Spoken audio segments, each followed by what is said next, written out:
सगळ्यांना नमस्कार. अ, कुंडली मंथन आणि भाग्योदय ज्योतिष या संयुक्त विद्यमाने आम्ही दरवेळेला निरनिराळे वक्ते निरनिराळ्या विषयांवर बोलायला बोलवतच असतो. आज आपले अतिथी विशेष आहेत. तर वैद्य आत्ता सरांनी त्यांचा परिचय सांगितला. तर वैद्य प्रदीप भवान पाठक सर BAMS मुंबई विद्यापीठ यामधून आहेत. तर त्यांनी 1886-87 मध्ये BAMS आपलं पूर्ण केलेलं आहे आणि साधारण 39-40 वर्षे रुग्णाची सेवा वसई तालुका इथे केलेले आहेत आणि एक आवड म्हणून छंद म्हणून 2010 पासून कीर्तन सेवेला देखील प्रारंभ केलेला आहे. साधारण 1500 वेळा त्यांनी कीर्तन सेवा ही लोकांपर्यंत दिलेली आहे. 72वे गीत रामायण देखील त्यांनी सादर केलेले आहे 72 वेळा. तर त्यांना वसई भूषण पुरस्कार, संगीत रत्न पुरस्कार, ज्योतिष प्रबोध आणि प्रवीण परीक्षा देखील ते उत्तीर्ण झालेले आहेत. तर आज रामरक्षेविषयी एक विशेष माहिती त्यांच्याकडनं आपण घेणार आहोत. थोरा मोठ्यांचे आशीर्वाद, थोरा मोठ्यांचे विचार हे आपल्यापर्यंत पोहोचणं महत्वाचं असतं. तर आज सर आपल्याला रामरक्षेविषयी महत्वाचं वक्तव्य करणार आहेत. तर सरांना मी विनंती करते, तर तुमचं स्वागत आणि तुम्ही सुरू करा तुमचा विषय. नमस्कार पाठक सर. नमस्कार नमस्कार. कुंडली मंथन, भाग्योदय ज्योतिष, सूत्रावेताई सुवर्णा सूत्रावेताई, मी स्वतः हेमंत रणनवरे आणि मनीषाताई भावसार या तिघांच्या तर्फे मी आपलं या ग्रुपवर स्वागत करत आहे. रामरक्षा लहानपणापासून म्हणायचे, सगळेजण म्हणायचे रामरक्षा म्हणा रामरक्षा म्हणा, पण रामरक्षेचे पैलू महत्वाचे आहेत. रामरक्षेमध्ये काय दडलंय याचा उलगडा आज तुम्ही करणार आहात. त्यामुळं आम्हाला उत्सुकता आहे की रामरक्षा म्हणजे काय आणि रामरक्षेमध्ये दडलेले पैलू कोणते आहेत याचा उलगडा तुम्ही करणार आहात.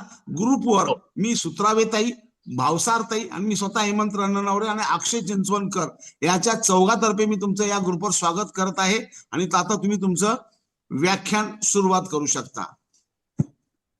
श्री गणेशाय नमः, श्री सरस्वती नमः. आता आपण सगळेजण थोडस श्रीराम जय राम जय जय राम श्री म्हणा.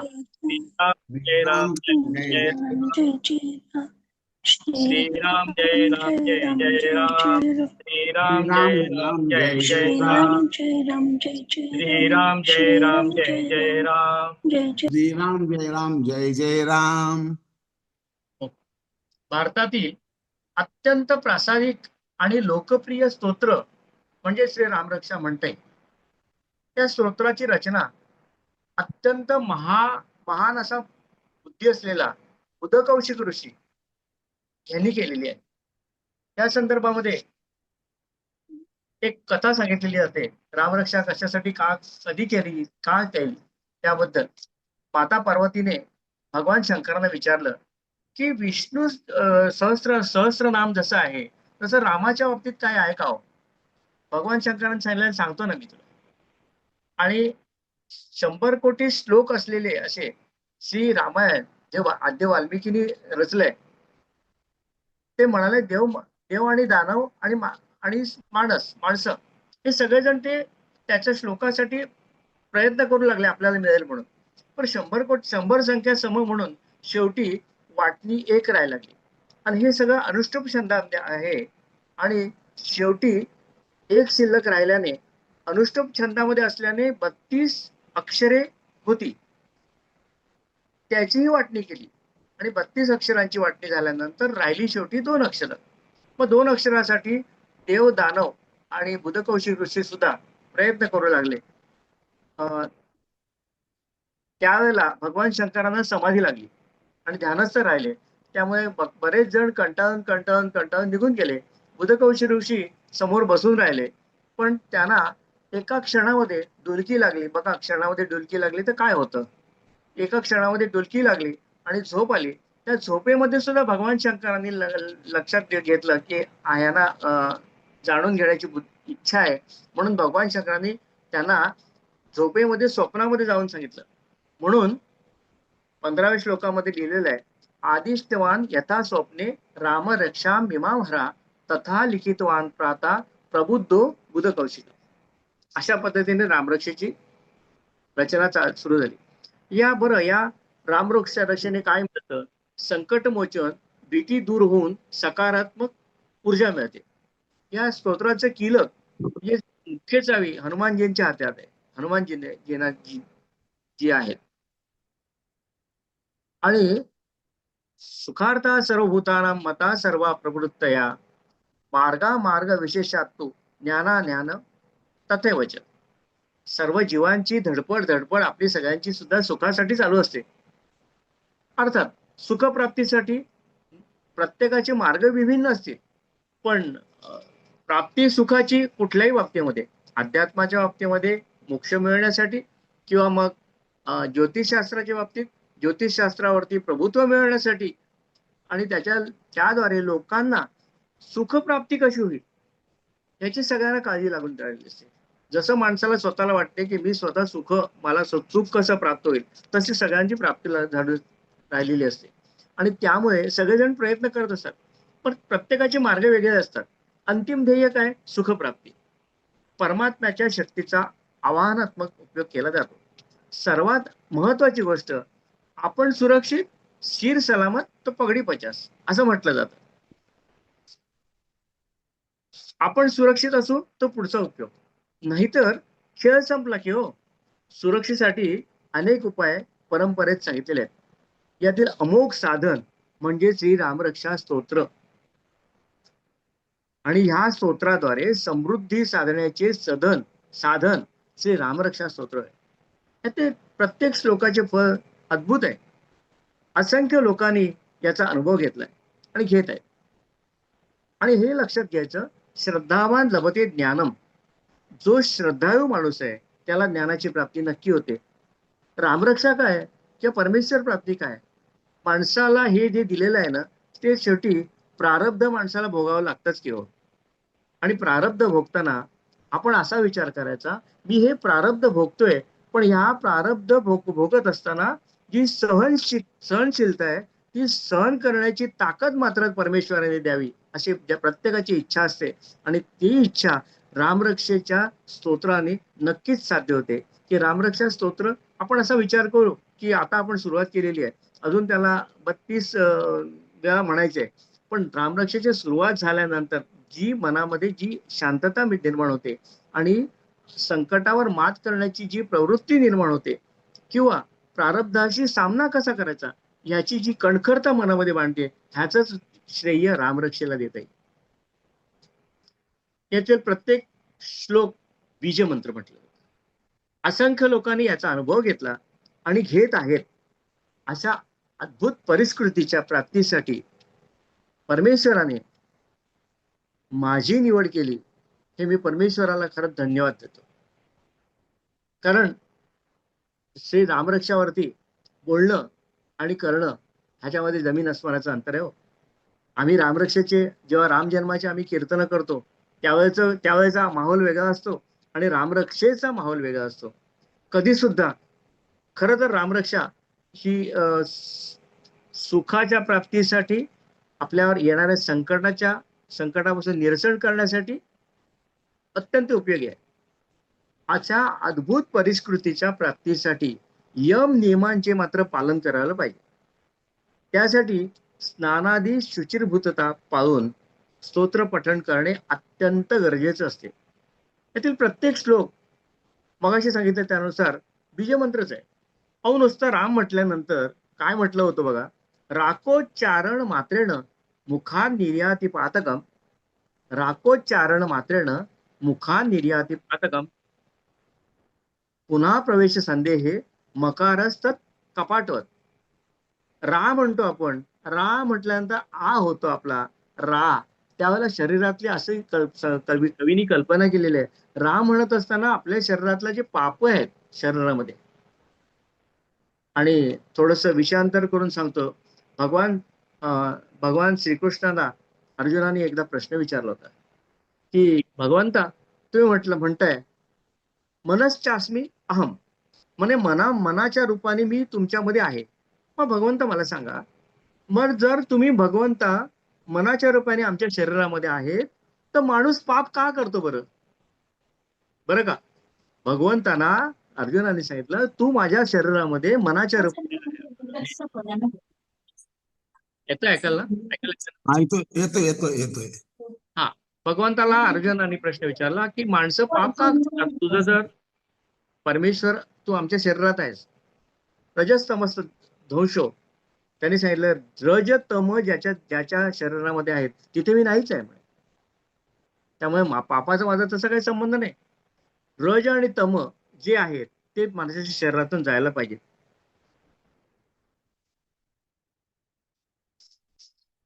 भगवान श्रीराम साक्षात परब्रह्म आहे. ते आपल्या सर्व शक्ती श्लोक रूपाने श्री रामरक्षा स्तोत्रात पठणाने उपासकात साधनास प्राप्त करून देत असतात. म्हणून श्री रामरक्षा स्तोत्र पठणाचे महत्व अनन्यसाधारण आहे. आपल्या पूर्वजांच्या परंपरेत रोज प्रातःकाळी आणि सायंकाळी श्री रामरक्षा पठणाची पद्धत होती. आता काहीशी ती पद्धत लोप पावत चाललेली आहे.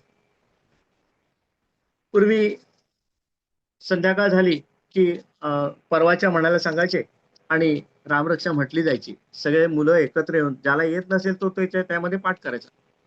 नियमित वेळेत, संध्याकाळच्याच वेळेत याच्या पठणाने सुरुवात करत होतो.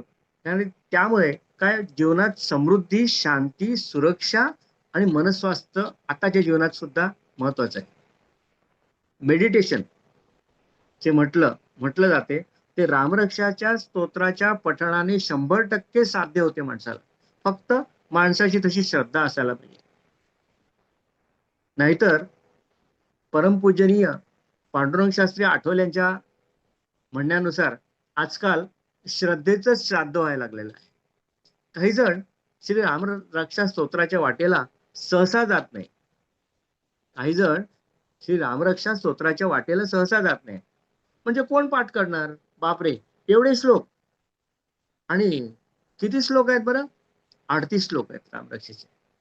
श्री रामरक्षा पठण करायची ठरवली तर शुद्ध पारायणासाठी यातील अनुस्वार, विसर्ग, आघात, हलंत शब्द, त्याचे व्याकरण, शुद्ध शब्दोच्चार शिकवणारी व्यक्ती आजकाल भेटेलच ह्याचा भरोसा नाही.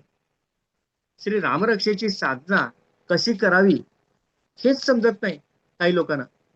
आणि केली साधना, पठण जरी सिद्ध झाली तरी सुद्धा त्या साधनेद्वारे काय करावे, काय मागावे हेच कळत नाही.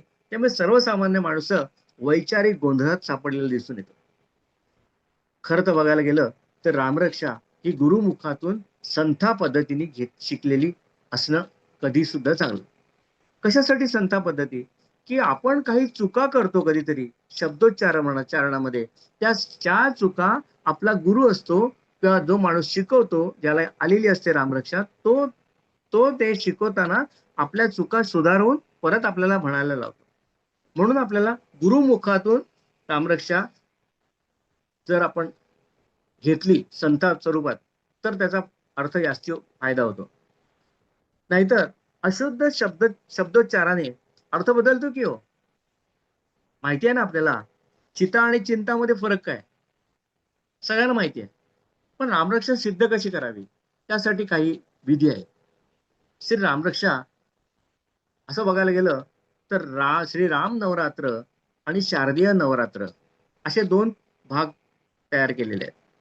चैत्र शुद्ध प्रतिपदेपासून रामनवमीपर्यंत श्रीराम नवरात्र आणि अश्विन शुद्ध प्रतिपदा ते नवमी पर्यंत शारदीय नवरात्र असं म्हटलं जाते. नेहमी आपण सणावाराच्या दिवशी जसे आज लवकर उठून स्नानादी कर्मे तयार करून होतो तसे तयार व्हावं. धूत वस्त्र किंवा पितांबर, सवळ वस्त्र नेसलं तरी चालतं, ते नेसावं. ताम्हणात बाजूला घ्यावं. पेला, पाणी, संध्याकाळी विडा, सुपारी जे काय आपल्याला पूजेसाठी लागतात ते घ्यावं. सुटी पैशाची नाणी. प्रथम विडा आणि सुपारी चौरंगावर किंवा पाटावर ठेवून रामाला आवाहन करायचं, परमेश्वरा मी तुझी प्रार्थना करतो, तू येऊन थांब इथे. आणि हनुमंताची आराधना पहिली करायची, कारण हनुमंत चिरंजीव आहेत.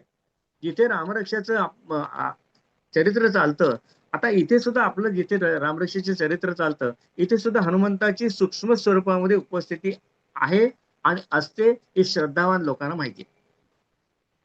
विडा सुपारी घेऊन संध्याकाळी आचमन घ्यायचं आणि संकल्प निर्माण करायचा, मी आजपासून श्री रामरक्षा स्तोत्राचे पारायण करणार. हे परमेश्वरा मला यश दे, साधना पूर्णत्वात नेण्यासाठी आशीर्वाद दे. त्याआधी घरातील वृद्ध माता पित्यांना नमस्कार करून, देवाला नमस्कार करून त्यांचा आशीर्वाद घ्यावा. कारण काय माहिती का, सांगितलेलं आहे, अनुद्वेगकरम वाक्यम सत्यम प्रियम हितम चेत स्वाध्याय व्यसनम चैव वाङ्मयम तप उच्यते. जिभेचे तप माणसाच्या शरीरावर असायला पाहिजे. उगाचच्या उगाच कोणाला तरी काहीतरी बोलून माणसाचे संबंध खराब करणं ही जीभ कधी पण करू शकते. ते जिभेवर तप असायला पाहिजे.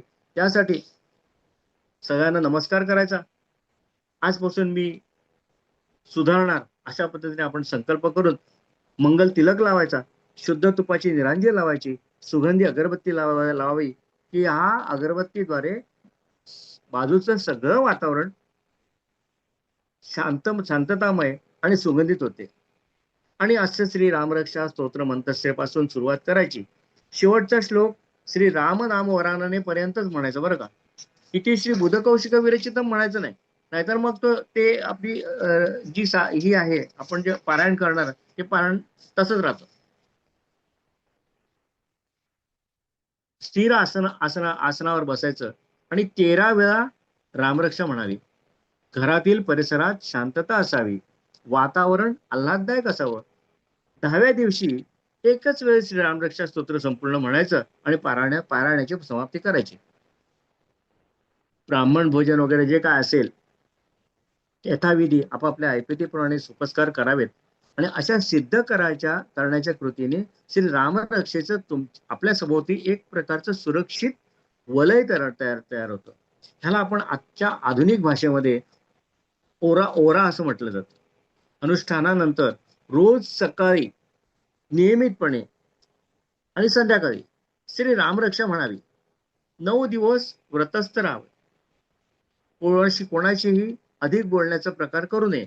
शुचिर्भूतता आणि खाण्यात वागण्यात असायला पाहिजे. आता ह्याच्यामध्ये अचानक मोठं संकट आलं समजा, तर श्री रामरक्षा स्तोत्राचा उपाय काय आहे असं बरेच जण मला सांगतात. 31 दिवसात बघा, 31 दिवसात 3100 श्री रामरक्षा स्तोत्राचे पारायण पठण करा, किंवा कोणा सिद्ध रामरक्षा केलेल्या व्यक्तीकडून संकल्पपूर्वक पठण करा. 31 दिवसात 3100 श्री रामरक्षा स्तोत्राचे पारायण.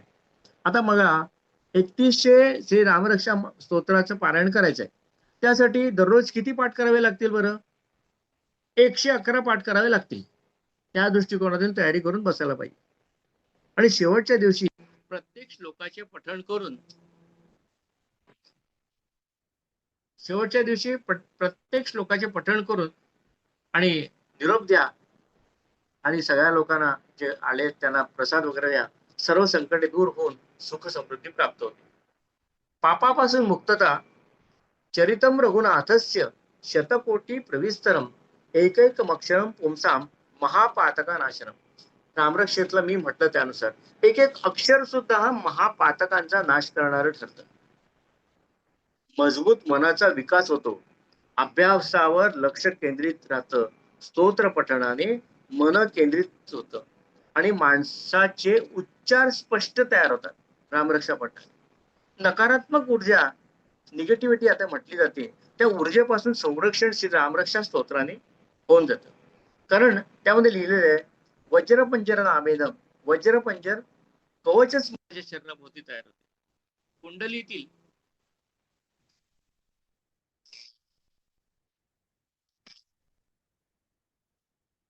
नकारात्मक शक्तींना तडा जातो.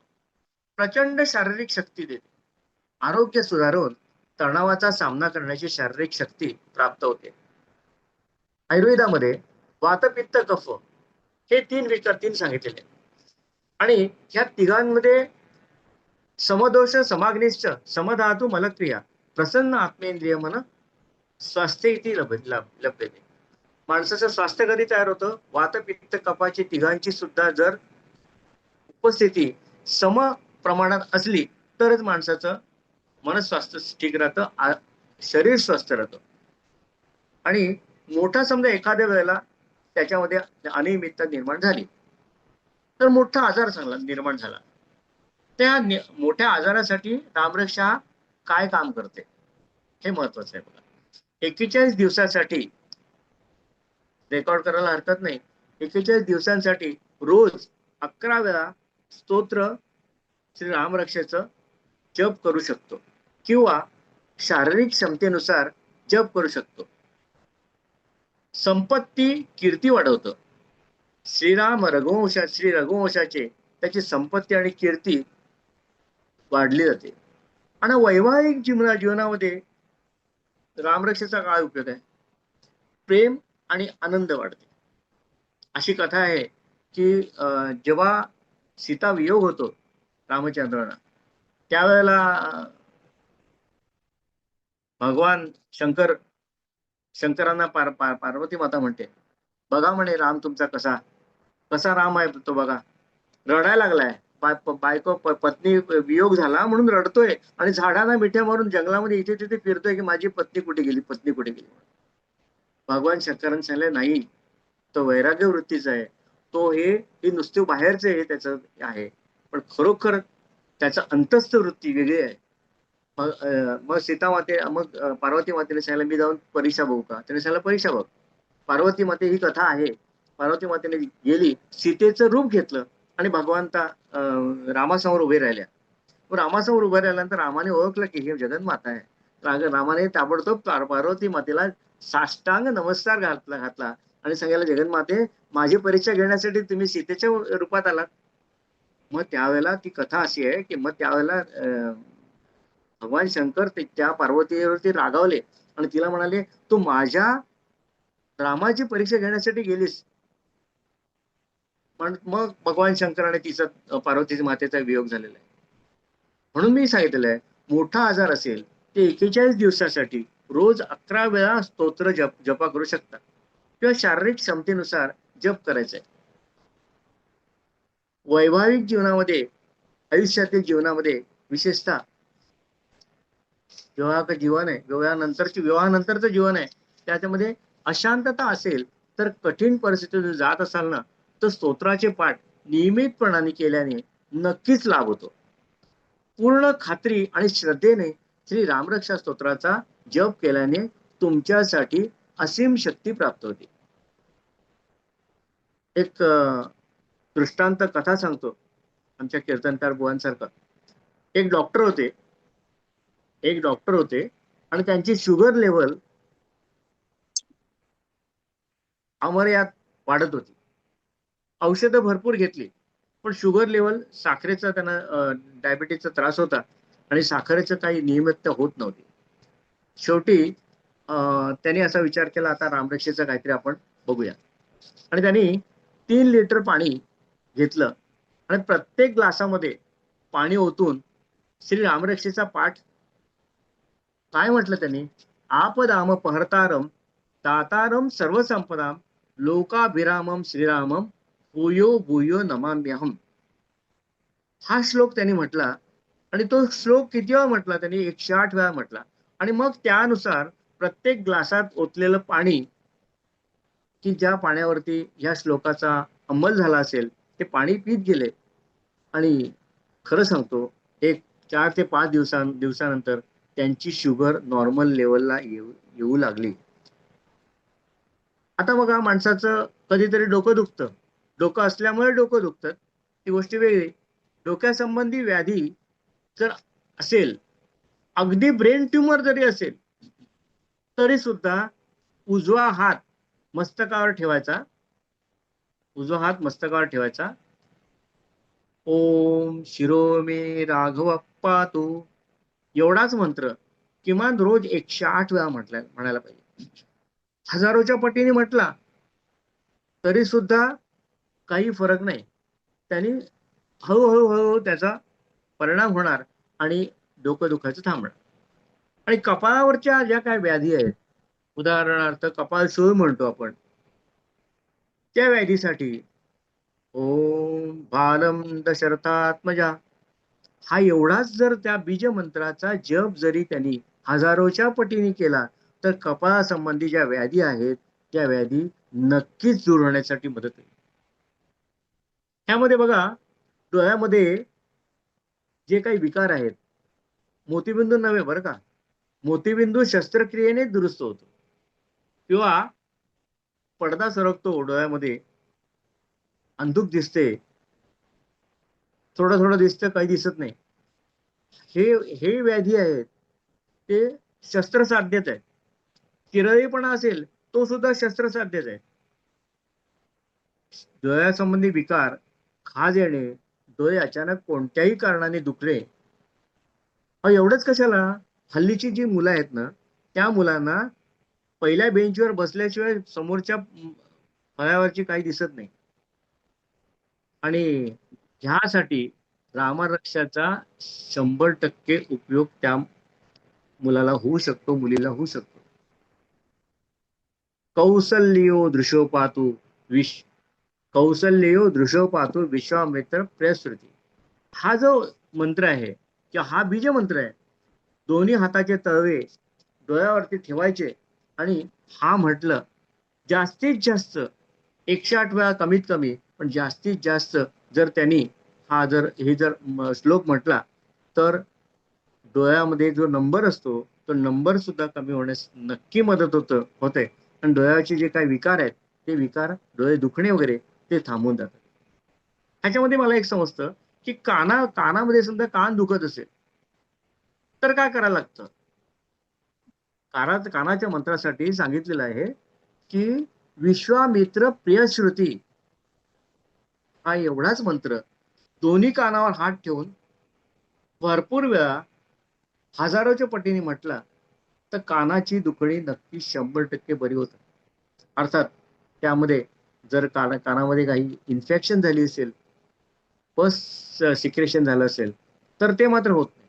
पण बाकीचं काही असेल तर ते नक्की कानावर हात ठेवून भरपूर वेळा म्हटल्यानंतर फायदा होतो. आता काही लोकांना नाकाचा विकार होतो. आता सर्वत्र सगळ्या ठिकाणी हिवाळी हवामानाचा अंदाज नसल्यामुळे कमी जास्ती होत असल्याने सर्दीचा प्रकार तर सगळ्याच ठिकाणी आहे.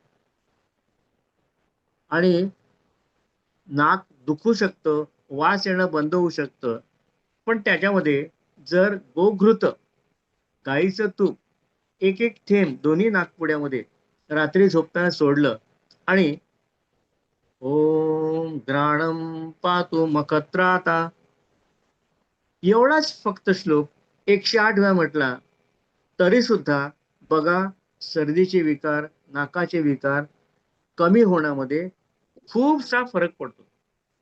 आता तोंडाचे विकार जे सांगितलेले आहेत त्याला स्टोमॅटायटिस असं म्हटलं जातं किंवा तोंड येणं असं म्हणतो.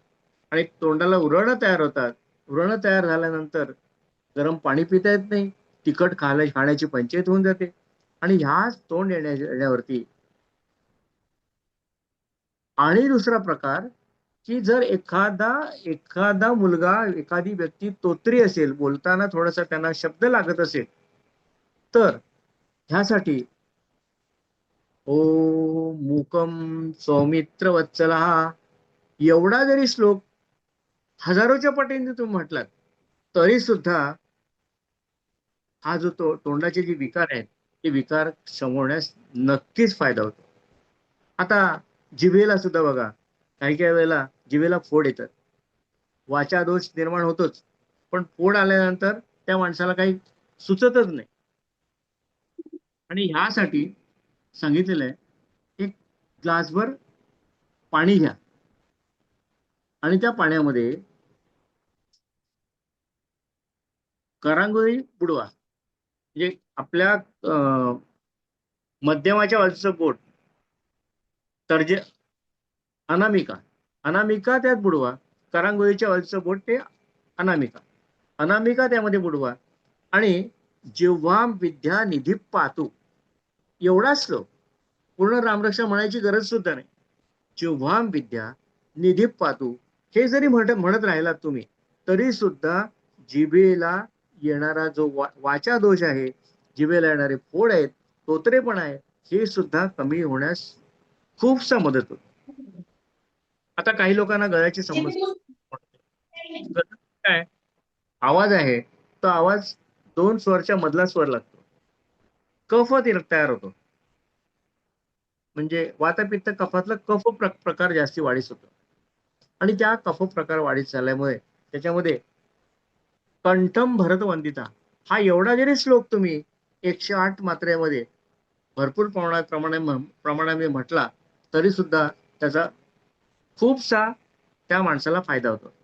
आता तुम्ही सांगाल खांदेदुखी, खांदे विकार, बहुतेक ठिकाणी खांदेदुखीचा विकार जाणवतो. पण त्याच्यामध्ये श्री रामरक्षेतलं भुजो भगने शकारमुखा एवढा श्लोक जरी तुम्ही हजाराच्या पटीत म्हटला, तरी सुद्धा तो नक्की फायदा निर्माण करतो. काही लोकांना हात कोरडे पडतात, हातामध्ये कापरं भरतं आणि थोडीशी चक्कर आल्यासारखं वाटतं.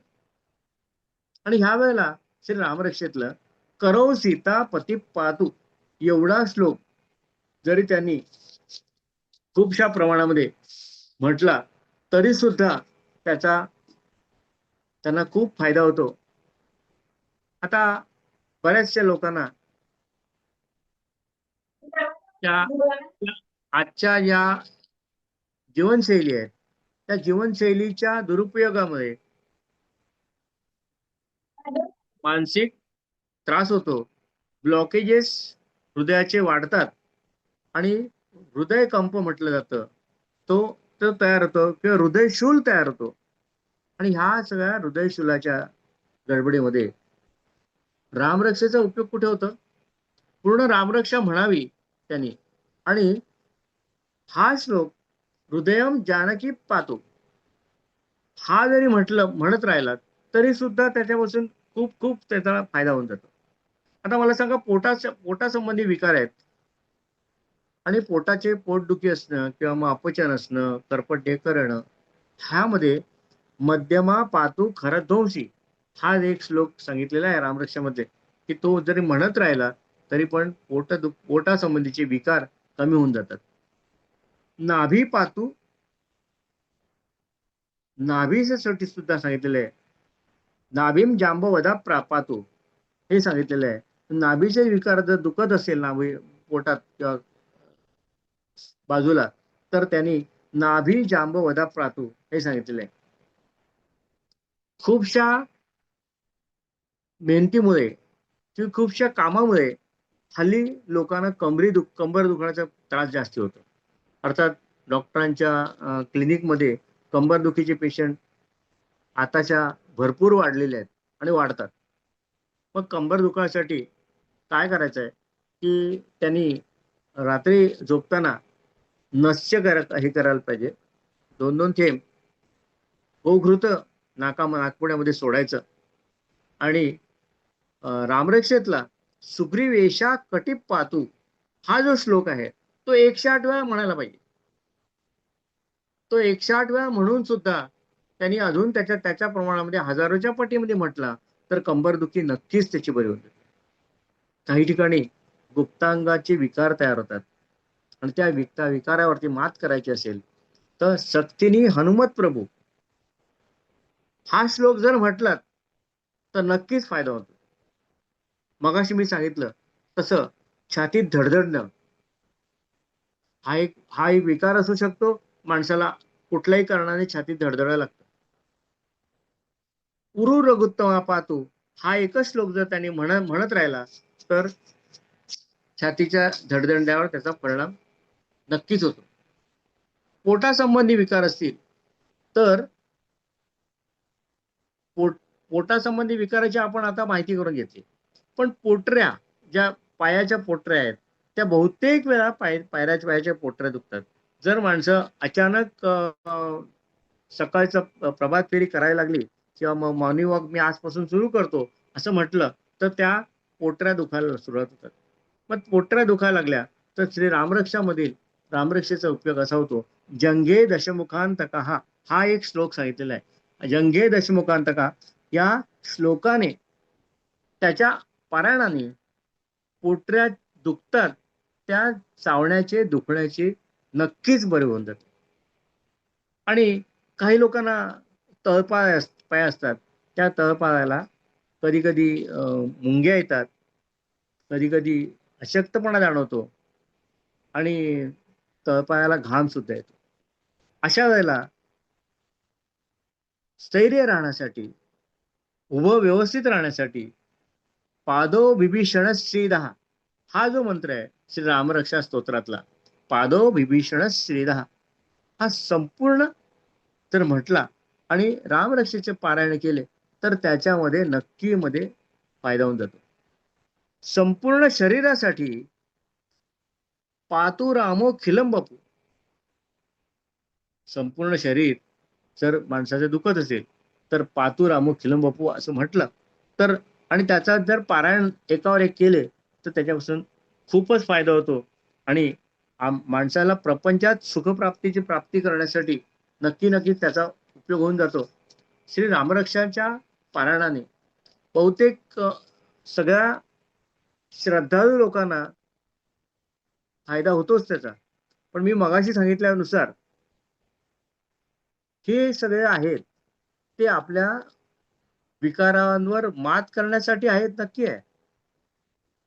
पण देवाकडे आपण सांगतो, देवा मी तुझी भक्ती करतो, देवा मी तुझे श्लोक म्हणतो, पण हे श्लोक म्हणत असताना जर माझ्याकडून काही चुका झाल्या तर माझ्या चुका तू सांभाळून घे. तर पण ते श्लोक जे म्हणत असताना मला हे सगळे माझे जे विकार आहेत ते विकार सहन करण्याची सुद्धा सहनशक्ती दे. आजकाल माणसाच्या शरीरामध्ये सहनशक्ती अजिबात नाही. 10 मिनिटं जरा कुठे काही काम करायला सांगितलं तर हल्ली मुलं तर करत नाहीच, पण आपली माणसं सुद्धा करायला तयार होत नाही. आणि ह्यांनी मगाशी सांगितलं त्यानुसार जर जीवनामधील मोक्षाचा, आध्यात्मिक कारणांचा, आध्यात्मिक विद्येचा जर उपाय माणसाला करायचा असेल तर श्री रामरक्षासारखं दुसरं विलोभनीय स्तोत्र कुठेच मला सापडलं नाही.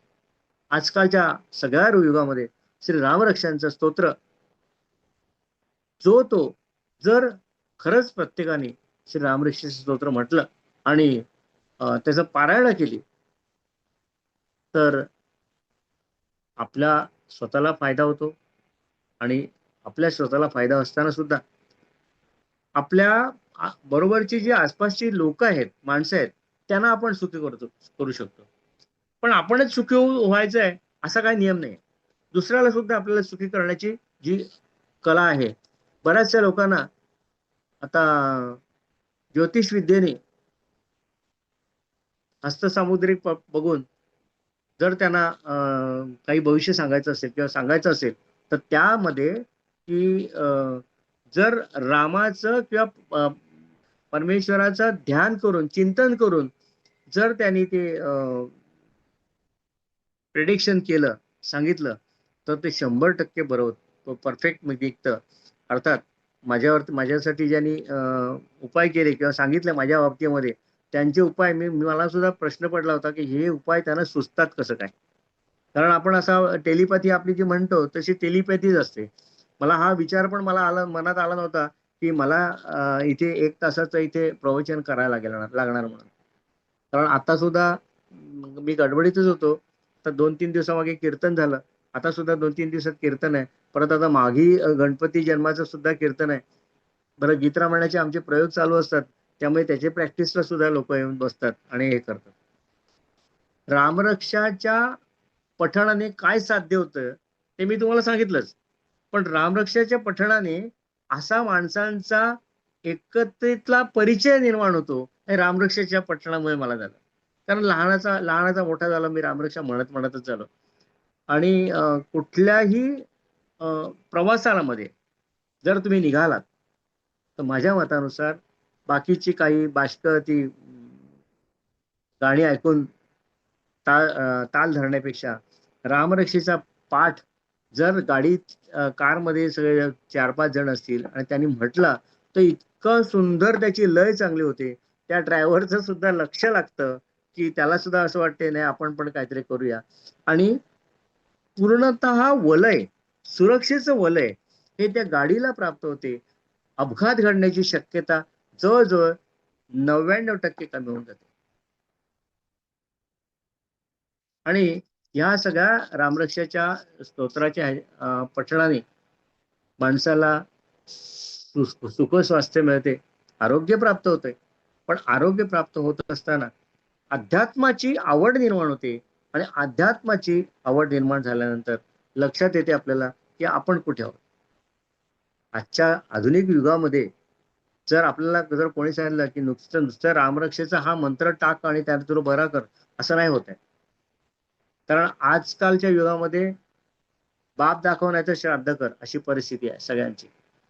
मला मला त्याचा अनुभव दाखवा म्हणून सांगतो. अर्थात माणूस जेव्हा संकटाने पिसून जातो, त्याला काही सुचेन असं होतं, तेव्हा तो ज्योतिषांच्याकडे धावतो. सगळ्या ठिकाणी फिरण्याचा प्रयत्न करतो, पण त्याला काही याचा फायदा होत नाही. अशा वेळेला जर त्याच्या पठडीमध्ये श्री रामरक्षेचा पाठ असेल तर नक्कीच त्याला फायदा होतो. रामरक्षेचा पठण केल्यानंतर सगळ्यात शेवटी हनुमंताची जर आपण आठवण काढली तर त्याच्यामध्ये तो पाठ आहे तो माझ्या मतानुसार जास्ती सिद्ध होतो किंवा त्याचा प्रकाश जास्ती माणसाच्या जीवनावर होतो. कारण अश्वत्थामा बलिर्व्यासो हनुमंतो विभीषणा कृपा परशुरामश्च सप्तैते चिरंजीवा. हे चिरंजीव मध्ये हनुमंत आहेत. आणि अजून सुद्धा हनुमंताचं काही ठिकाणी अस्तित्व आहे. अहो अश्वत्थामाचं अस्तित्व आहे तर हनुमंताचं असं असायला पाहिजे ना. मी परमेश्वर कृपेने 2 वेळा नर्मदा परिक्रमा केली आणि त्यावेळेला आमच्या बरोबर जे गद्रे म्हणून होते, बडोदा संस्थानचे प्रमुख गायक म्हणून श्रीराम गद्रे, त्यांचं श्री साई संस्थान त्यांचं मंदिर आहे बडोद्याला, माझ्याबरोबर होते. मला त्यांनी सांगितलं की मी नर्मदा परिक्रमा करत असताना 8 फुटाचा मला इथे पाऊल दिसलं. म्हणजे पाऊल दिसलं म्हणजे 8 फुटाचा तो जर देह पाय असेल तर तो देह किती उंच असेल. हे सगळ्या गोष्टी आपल्या ज्या रामरक्षेतल्या आहेत त्या सगळ्यांनी मनोमन स्मरून चांगल्या पद्धतीने म्हणायला पाहिजे. असं मी म्हणत नाही की मलाच चांगलं रामरक्षा येते, सगळ्या लोकांना रामरक्षा येते. आणि पूर्वीचे जी काही लोक आहेत त्यांना सगळ्यांना रामरक्षा 100% येते. कार्यबाहुल्यामुळे जास्ती मला हे काय तुमच्या समोर लेक्चर देता येणार नाही, कारण हे काय कीर्तन नाही आहे. कारण आम्ही कीर्तनामध्ये लगेच अभंग म्हणतो. अभंग म्हटला एखादं नाट्यपद म्हणतो, एखादं भावगीताच म्हणतो. मग त्याच्यामध्ये काय होतं, तो 5 मिनिटं 7 मिनिटाचा कालावधी आम्हाला कव्हर करता येतो. पण ह्याच्यामध्ये गद्यामध्ये काहीच करण्याचे इथे नो चान्स. कारण समोर तुम्ही बसला आहात आणि कीर्तनामध्ये आमच्यामध्ये कसे काही लोक कीर्तन ऐकायला आलेले असतात, काही लोक झोपायला आलेले असतात. पण तसं नाही ना, इथे आमच्या समोर तुम्ही आहात. त्यामुळे मला जागरूकता ठेवणं अत्यंत गरजेचं आहे. तरी सुद्धा माझ्या एकंदरीत तुटत्या काढलेल्या स्क्रिप्ट नुसार मी आपणासमोर श्री रामरक्षेचं पठण मांडण्याचा प्रयत्न केला आहे. मला वाटते 10 मिनिटं अजून बाकी आहेत. आणि मी तुमची सगळ्यांची क्षमा मागून रामरक्षेचा हे कमी करण्यासाठी पाठ करण्यासाठी सगळ्यांना आवाहन करतो. जर कदाचित गीत रामायणाच्या प्रयोगाचा मला संधी मिळाली तर मी नक्कीच तुमच्याकडे येऊन गीत रामायण हे करेन. गीत रामायण 72 प्रयोग झाल्यानंतर ते गीत रामायण आमच्या मुखोद्गत किती झालं असेल आणि घसीपिटी कॅसेट किती झाले असेल तुम्ही कल्पना करा. फक्त मागच्या वेळेला इथे वसईमध्ये सुद्धा मोठ्या स्टेडियम मध्ये आमचा गीत रामायणाचा कार्यक्रम झाला आणि त्यावेळेला आमच्या इथे विद्यमान आमदार स्नेहाताई दुबे त्या स्वतः येऊन त्यांनी वाहवा केली की खूप छान पद्धतीने तुम्ही गीतरामायण करता. गीतरामायण करत असताना जाणवते ती रामाची शक्ती, हनुमंताची शक्ती, आणि या दोन्ही शक्तींना जोड मिळते ती आपल्या भक्तीची. रामाची शक्ती, हनुमंताची शक्ती आणि आपली भक्ती, हे सगळे जर एकत्र आलं तर माणसाच्या जीवनावर नक्की परिणाम होतो. आणि तो परिणाम तसंच टिकून राहण्यासाठी ते रामरक्षा पठण करणं अत्यंत गरजेचं आहे. प्रत्येकाने रामरक्षाची पाठ सकाळ संध्याकाळ करावी. मी तर माझ्या क्लिनिकमध्ये जात असताना मला लोक असं म्हणतात की तुम्ही आमच्याकडे जाताना हात पण करत नाहीत, बघत पण नाहीत. तर मी बघत का नाही, तर माझ्या मनामध्ये रामरक्षेचं पठण 24 तास चालू असतं. कारण श्रीरामाच्या कृपेनं इथे बडवाहाचे श्रीराम महाराज यांनी 13 कोटी जप केला. ते आता वैकुंठवासी झालेत. पण त्यांनी मला स्वतः तिथेच गेलो असताना बोलवून मला त्याने अनुग्रह दिला आणि तेव्हापासून माझं रामाचं पठण चालू आहे. थोडं विषयांतर करून सांगतो की महाराज जेव्हा इथे आले होते तेव्हा मला त्यांनी सांगितलं 36 तास अखंडित रामनाम चालू कर. 36 तास सुरुवात तर केली संकल्प घेऊन, पण जेव्हा एक रात्र गेली, दुसरी रात्र आली, त्यावेळेला मला असं जाणवलं की नाही शक्य होत. शेवटी रामाला सांगितलं की तू माझ्याकडून करून घे, आणि रामाने करून घेतलं. जसं आजचं रामाने करून घेतलं तसं त्यावेळेला पण माझं करून घेतलं. आता मला वाटते 8 मिनिटं राहिलेत. समारोपीचं थोडंसं बोलण्याचं संधी तुम्हाला यांना दिली पाहिजे. त्यामुळे मी रजा घेतो आणि आपल्याबरोबर परत कधी संधी मिळेल त्याची मला अपेक्षित राहते. धन्यवाद. धन्यवाद सर, तुम्ही वेळात वेळ काढून आलात आणि आमच्यासाठी त्याबद्दल. पाठक सर, काही तुमचे प्रश्न आहेत, ते प्रश्न विचारतील त्याला उत्तर द्यायचंय. कुणाला काही प्रश्न आहेत का रामरक्षेचे? नक्की नक्की नक्की नक्की. आता सर्वांना विनंती आहे, हे वैद्य व्यवसायाने पेशाने डॉक्टर आहेत. यांची माझी प्रत्यक्ष कधी भेट नाही आणि गेले अनेक वर्षापासून फोनवर मी संपर्कात आहे डॉक्टर पाटकांच्या. मी फक्त त्यांना विनंती केली, आम्हाला माहिती होतं हे रामरक्षेवर रामगीत गातात, गीत रामायण करतात आणि रामावर कथा करतात, हे मला संपूर्ण कल्पना होती.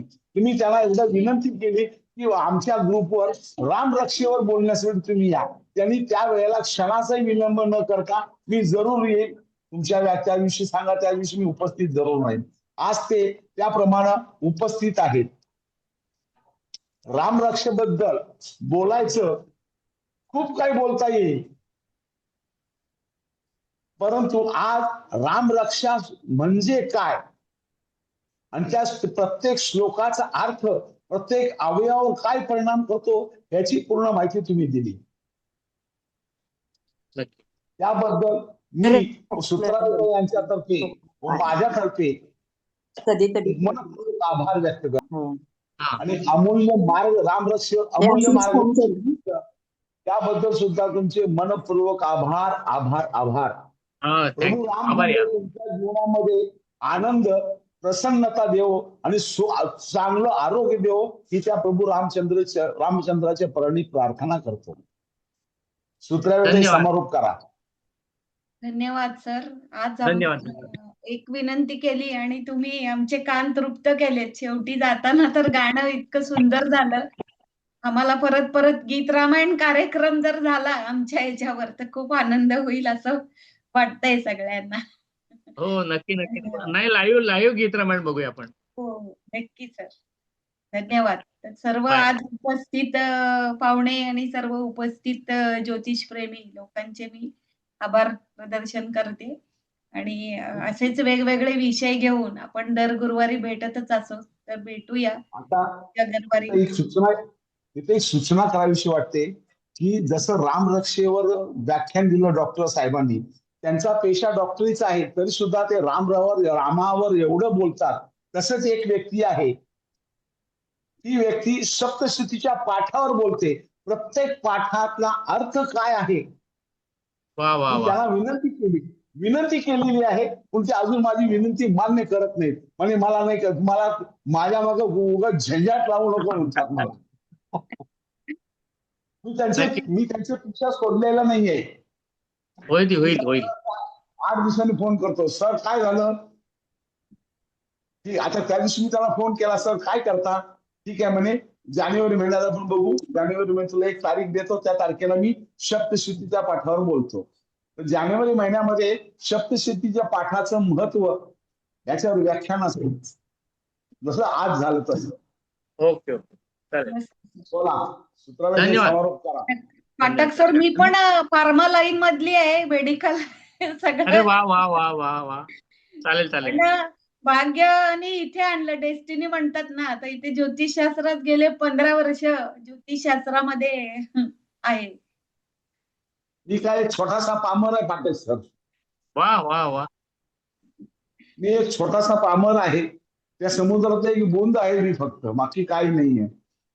नाही पण कसं माहितीये का, भाजीमध्ये जर एक थेंब मिठाचा नसला तर ती भाजी चांगली नाही वाटत. ठीक आहे. ओके. धन्यवाद. Bye bye.